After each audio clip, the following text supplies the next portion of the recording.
सिद्धेभ्यः ओम नमः सिद्धेभ्यः ओम नमः सिद्धेभ्यः ओम नमः सिद्धेभ्यः ओम नमः सिद्धेभ्यः ओम नमः सिद्धेभ्यः यस्य स्वयं स्वभावाप्तिरभावे कृष्णकर्मणा तस्मै संज्ञानरूपाय नमोस्तु परमात्मने। नमो वरियन्ताळं नमो सिद्धाळं नमो वायुयाळं नमो वैज्यायाळं नमो लोहि सभ्यसाहुरम्।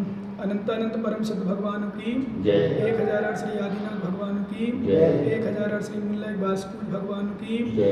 1008 चिंतामणि पारिशनाथ भगवान की जय। 1008 श्री अंतिम तीर्थेश वर्तमान शासन है भगवान महावीर स्वामी की जय। परम पूज आचार्य भगवान कुंद स्वामी की जय। परम पूज आचार्य भगवान पूजपाद स्वामी की जय। परम पूज आचार्य गुरुबख्श विराट सरद महाराज की जय। अहिंसा मोक्ष धर्म की। यहाँ पर कल आचार्य महाराज पूजपाद स्वामी ने इष्टोपदेश तीर्थराज जी में श्लोक दिया था। एको हम निर्मह शुद्धो ज्ञानी योगेन्द्र गोचरा बाह्या संयोग भावा मत्ता सर्वी श्रद्धा। इसी तरह हमारे आचार्य भगवान कुंद स्वामी ने भी समय सार में गाथा थी। अहिमिको खलु शुद्धो दंसण राण मयो सदा रूपी रवि अत्य मज्ज किंचबी अन्नम परमाणु मित्तम्पी। कहने का अर्थ है वही है लगभग गाथा का अर्थ। अहिमिको में एक हूँ, शुद्धो में शुद्ध हूँ, खलु शुद्धो निश्चय शुद्ध। ध्यान रखना, भी हम व्याख्यान करेंगे, बताएंगे आपको जब शुद्ध का व्याख्यान आएगा भी एको हम का चलेगा। एको हम खलु शुद्धो निश्चय शुद्ध हूँ, एको हम अहिमिको खलु शुद्धो दंसन राणमयो सदारूपी। मैं दंसन ज्ञानमयी हूँ। रवि अत्थि मच्छ किंच भी, किंचित मात्र भी परमाणु मात्र भी मेरा नहीं है। अन्नम परमाणु मित्रम भी, अन्य परमाणु मात्र भी मेरा नहीं है। मैं एक हूँ। यही बात हमारे आचार्य कुंद स्वामी ने बारसण पे कब लिखा। एको हम मोह शुद्धो प्राण दंसण लक्षणों। अरे मैं एक हूँ, निर्ममत हूँ, शुद्ध हूँ और दंसण ज्ञान मेरा लक्षण है। शुद्धे यत् मुमादेयम। आचार्य महाराज कहते हैं शुद्धे यत्, शुद्ध एकल स्वरूप का ही उपादेय है। एवं चिंते संजो, ऐसा निरंतर चिंतन करना चाहिए संयोज को, अर्थात मुनियों को निरंतर चिंतन करना चाहिए। मैं एक हूँ। हम लोग अभी हमने आपको बताया था, जब भी कोई हमारे साथ गलत व्यवहार करता है, गलत व्यवहार मतलब मुनियों का अनादर करता है, निंदा करता है, उपचार करता है, तुम लोग कहते हैं हमारा नहीं है, ही नहीं। क्योंकि हमारा अनादर करने वाला हमारा कैसे हो सकता है, हमारी बुराई करने वाला हमारा कैसे हो सकता है। जैसे कि हमने आपको बताया था, पुत्र यदि पिता को अनादर करे या पिता पुत्र का अनादर करे, अनादर मतलब उसको ठुकराए, इसका मतलब पिता नहीं है, वास्तव में नहीं हो, वैसे बंदे का नहीं है। ये तो हमारी मूल बुद्धि है। हमारे आचार्य स्पष्ट लेते हैं, एको हम निर्मोह शुद्धो, निरंतर चिंतन करो, मैं एक हूँ, निर्ममत हूँ। वही बात हमारे आचार्य महाराज दिया। थोड़ा सा शब्दों में अलग अलग होता, भाव सबके एक है। एको हम निर्मह शुद्धो, यहाँ लिख दिया एको हम निर्मोह शुद्धो, वो संस्कृत है, प्राकृत है। एको हम निर्मह शुद्धो ज्ञानी योगेन्द्र गोचरा, इन्होंने लिख दिया राण दंसन लक्षण, ज्ञान दर्शन ही मेरा लक्षण है। शुद्धे यत्म उपादेयम, एकत्व शुद्ध एकत्व स्वरूप ही उपादेय है। ऐसा निरंतर साधुओं को चिंतन करना चाहिए, निरंतर चिंतन करना चाहिए, लेकिन अपन कर नहीं पाते हैं। और श्रावक तो वैसे भी नहीं कर पाता। आपसे हमने कहा था, बोले जब खाली टाइम में भी कोरोना वायरस का समय चल रहा है, आराम से ध्यान करो। बोले महाराज ध्यान मन लगता ही नहीं है, पूजा मन लगता ही नहीं है, धर्म ध्यान मन लगता ही नहीं है। क्यों नहीं लगता? उसका भी कारण है। आज शायद किसी ने कहा शाम से, बोले महाराज मन क्यों नहीं लगता है। हाँ, एक ज्ञानी भी बोले महाराज मन नहीं लगता है, मन कितना करे, ध्यान मन नहीं लगता। मैंने कहा इसका भी कारण है, जब व्यक्ति का पुण्योदय होता है तब मन लगता है, पुण्य के अभाव में धर्म ध्यान मन नहीं लगता। ये भी नियम है। चिंतन में मन नहीं लगता, सम्यक चिंतन नहीं चल सकता। बताया ना, मैंने एक बात अभी ध्यान बैठा, आज शायद स्वाध्याय किया ही नहीं अभी दिन में, तो ध्यान चिंतन विशेष रूप से, क्योंकि जब हमारा मन ध्यान में लगता है तो लगता है बैठ जाओ, सिद्ध में पहुँचते सीधे डायरेक्ट। अनंत अवस्था भी बहुत कम जाते हैं, सिद्ध अवस्था में बैठो और वास्तव में ध्यान करो, क्या है संसार में, कौन है मेरा। यदि किसी ने हमें मारा है, किसी ने हमें गाली दी है, मेरा उपकार किया है क्या? चिंतन करो। ये किसी ने मुझे गाली दी है, मेरा अनादर किया है, मेरी बुराई की है, मेरा उपकार किया है। कैसे भैया? तूने मेरे कर्म को निकाल दिया, मेरे घर की सफाई कर दी। जैसे मैंने आप प्रश्न करूं, आपके घर की कोई सफाई कर दे, झाड़ू लगा दे और झाड़ू लगा के बढ़िया क्लीन कर दे आपके घर को, बताओ उसको क्या कहोगे? बोलो ना, धन्यवाद दोगे, बढ़िया बहुत अच्छा किया भैया, उसको गाली थोड़ी दोगे। ध्यान देना क्या देखो, लेकिन चिंतन सबका नहीं चलता, एक बात ध्यान रखना, बहुत कुछ सोचना पड़ेगा, बहुत कुछ चिंतन कर।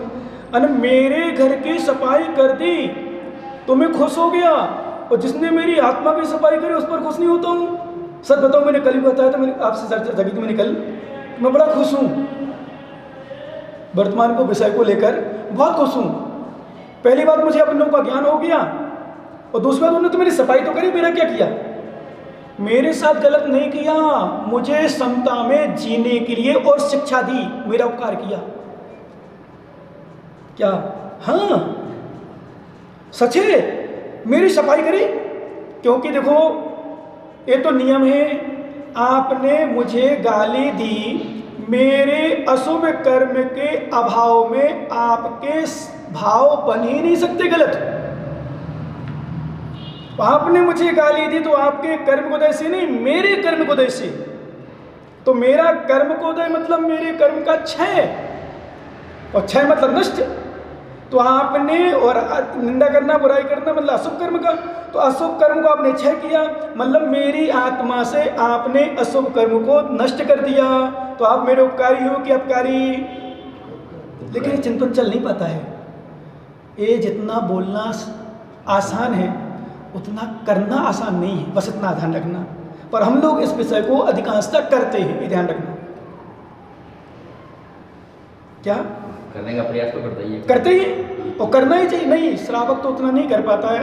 यदि बहू गाली दे दे सास को, पर देखो आप महाभारत हो जाए, बहू थोड़ी एक शब्द कुछ बोलते सास को, पर देखो आप पुत्र पिता को बोलते, पिता पुत्र को बोलते, या सास बहू को बोले तो कोई विशेष नहीं है। बहू बोले, जैसे हमने कहा था, हम आपको डांटे, हम आपको कुछ बोले तो विशेषता नहीं है। आप हमें कुछ बोलो, हमारी गाल हमें गाली दो, हमें अनादर करो, विशेष वहाँ है। जियो समता महाराज। तो यहाँ आचार्य महाराज कहते हैं, यानी एको, अब यहाँ कुंदकुन स्वामी 3-4 गाथा थी बहुत सुंदर। एक तो गाथा मैं सुना दी थी आपको, फिर सुना दूँ। एक को करी थी कम्मम, एक को हिंडे दी संसारे, एक को जाय दी मर्दम तस फलम मुनि दे। एक को अकेला ही कर्म करता है, अकेला ही व्यक्ति उसका कर्म का भोगता है, अकेला ही जन्म मरण लेता है, अकेला ही संसार भ्रमण करता है। एक तो गाथा हुई। दूसरी गाथा एक पाप और पुण्य पर थी, एक पुण्य पर अलग थी, पाप पर अलग थी। कि एक को करे थी पापम विषय निमित्तम दिव्य लोहेणे लड़े त्रिश जीवो तस फलम मुझ देख को। एक गाथा पाप पर है कि अकेला ही व्यक्ति पाप करता है, किसके निमित्त से? विषय निमित्त, तीव्र लोभ, तीव्र लोभ से। किसे? तीव्र लोभ से व्यक्ति विषय निमित्तों से और तीव्र लोभ के कारण से। तीव्र लोभ अभी शायद हाँ कुबेर जी ने कहा था एक समय, इस बात अच्छी बात लगी मुझे, और वास्तव में ऐसे मन में, यदि मन में अंदर से है, बहुत अच्छी विशुद्धि है, समझो। क्या इसलिए जी आपके भाव आते कि नहीं? जिन्होंने, जैसे आपके कुंवर साहब या जवाई क्या बोलते हो, ऐसे भाव आना चाहिए। क्या कि महाराज इतना सब कुछ करता हूँ, कमाता भी हूँ, पर मन की तृष्णा कम क्यों नहीं होती? बताओ कितना, मैंने आपको बताया था, कल कहा था, साल भर भी कुछ ना करो, साल भर भी कुछ ना करो तो भी आराम से तुम्हारे पास इतना ही खा लोगे। पर और अभी तो ये लॉकडाउन चल रहा है इसलिए व्यापार बंद है, नहीं तो व्यापार बंद होता क्या? और शायद आप यहाँ भी नहीं होते, शायद लगा रहा हूँ अभी। वैसे तो होते हैं सुबह शाम, तो चलो भाई इस टाइम नहीं होते, क्योंकि अभी मतलब घमासान जाना ना, जैसे दुर्योधन और पांडव, कौरव पांडव को युद्ध हुआ, जिस टाइम नहीं मिली उनको टाइम नहीं मिलता था, अथवा राम लक्ष्मण और रावण का युद्ध होता था, ऐसे युद्ध का समय कहते हैं इसको। मतलब घमासान, दिन रात, सुबह शाम। कई लोगों को तो, हम लोगों को सीजन में दर्शन नहीं होते, हम लोगों को दर्शन नहीं होते उसके। क्या हम लोगों को दर्शन नहीं होते? बोले महाराज क्षमा करना, 8 महीने 10 महीने दर्शन कर लूँगा, 2 महीने तो छोड़ दो। हर सीजन। तो कहने का अर्थ क्यों करता है, किसके लिए कर रहा है? इसे पता है मेरे साथ नहीं जाएगा। बताओ ज्ञानी अध्यक्ष जी, तो पता नहीं कि मेरे साथ नहीं जाएगा, पता है, पर क्यों इतना लोभ? एक को करे थे पापम विषय निमित्तम तिप लोभ, विषय तो विषयों के निमित्त क्योंकि इसमें स्वार्थ भी है तुम्हारा। मात्र पुत्र पुत्री को अपना नहीं मानते, तुमने विषयों का सेवन किया है, संसार के सुख भोगे हैं, किसी को अपना माना है, और सबसे ज़्यादा यदि किया है तो अपनी पत्नी की खातिर किया है, अपने माता पिता की खातिर नहीं किया, अपनी पत्नी की खातिर किया। और पत्नी की खातिर नहीं किया, अपने विषयों की पूर्ति के लिए किया। किसके लिए किया? अपने विषयों की पूर्ति के लिए, काम की इच्छा की पूर्ति के लिए। उससे फिर पुत्र पुत्री हुए, वो तुम्हारे संबंधी हो गए। तो जब एक चिड़िया, एक कबूतर अपने बच्चों का ध्यान रखती, तुम तो इंसान हो, तुम तो इंसान हो, तुम्हें तो रखनी पड़ेगा।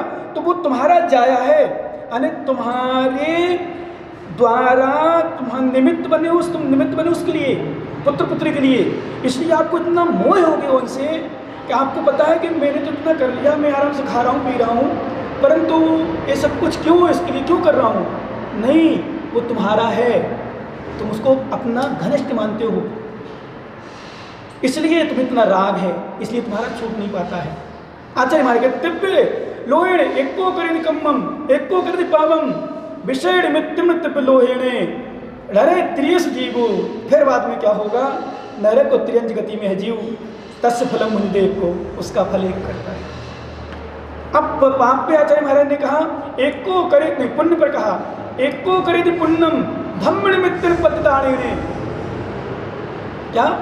एको करे पुण्यम धम्म निमित्तेन पतिदानेने मनोदेवेश जीवो तस फलम मुनिदेव को। क्या?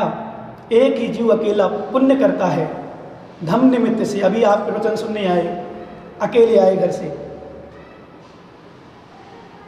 तो अकेले पुण्य कमाओगे ना। धर्म निमित्त से अकेला पुण्य करता है।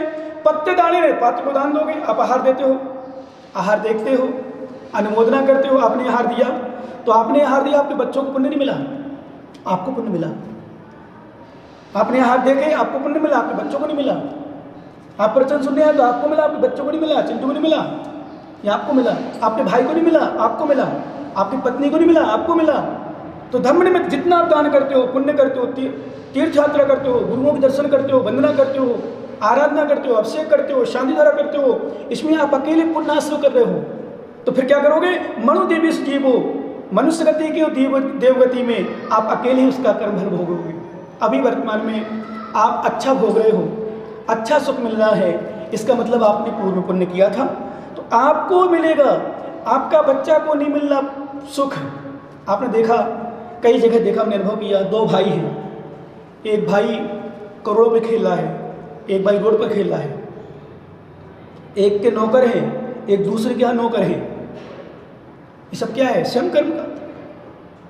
एक को करे थी पुण्यम, एक को करे थी पापम, दोनों लगे आप। अकेला कर्म कर तस्य फलम बुझते, एक को, उसके फल को, अन पुण्य हो या पाप हो, उसके फल को जीव अकेला ही भोगता है। मनोज करेगा तो मनोज ही भोगेगा, भाई नहीं भोगेगा। भाई दुकान चलाएगा, दुकान का फल करेगा। हाँ, इतना जरूर है, यदि आप पिता पुत्र हो, पिता पुत्र हो और पुत्र दुकान में जा रहा है, पिता मंदिर आ रहा है, और पुत्र ने कहा पिताजी ठीक है आप जाओ, मैं दुकान जा रहा हूँ, किसी न किसी को दुकान जाना पड़ेगा, तो कथनचित वो भी अनुमोदना का पुण्य कमा रहा है।